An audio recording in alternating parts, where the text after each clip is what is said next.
जम्मू कश्मीर के 48 tourist place यानी पर्यटक स्थल बंद कर दिए गए हैं। अटारी बागा बॉर्डर सील कर दिया गया है।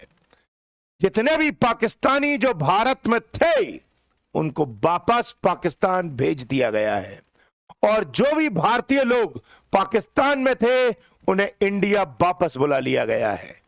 पाकिस्तान के 16 के आसपास यूट्यूब चैनल बंद कर दिए गए हैं।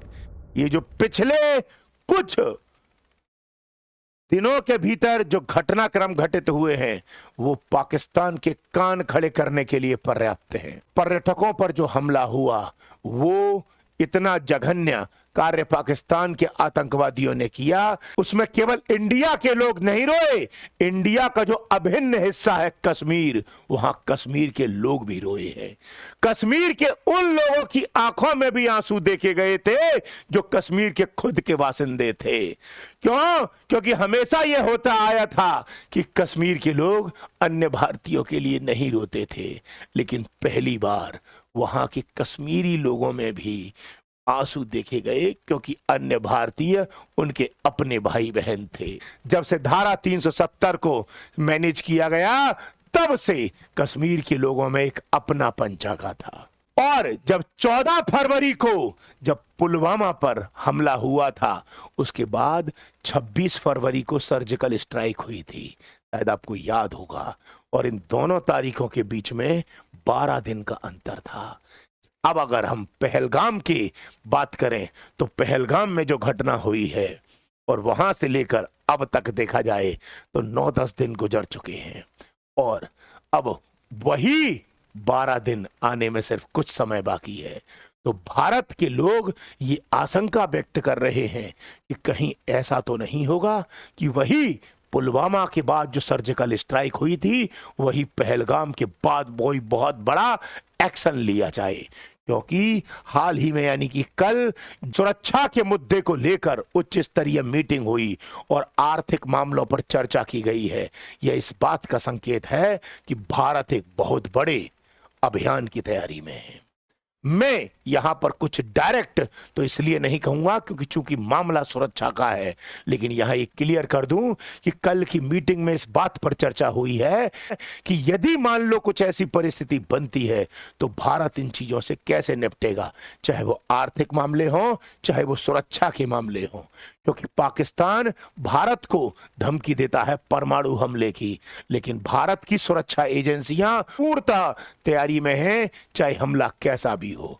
और एक बात और स्पष्ट कर दूं, भारत की सरकार ने सामान्यतः आर्मी, एयरफोर्स और नेवी यानी सुरक्षा एजेंसियों को पूरी छूट दे दी है कि वो अपना टारगेट, अपना मिशन और अपना उद्देश्य खुद तय करें। सरकार से इन्हें परमिशन लेने की जरूरत नहीं है। मतलब सीधा हो गया कि इंडिया की आर्मी को पूरी छूट प्राप्त है, वो चाहे कुछ भी कर सकती है।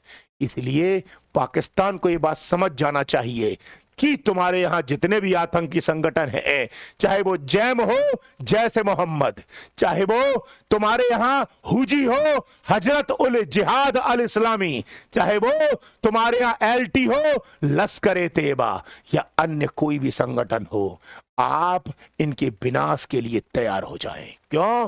क्योंकि भारत की सेना को छूट का मतलब है कि अब तक सेना के हाथ बंधे हुए थे। क्यों बंधे हुए थे? क्यों? क्योंकि सेना को उच्च स्तरीय डायरेक्शन लेने पड़ते थे, लेकिन अब भारत की सेना पूरी तरह से छूट प्राप्त है और अब कुछ भी कर सकती है।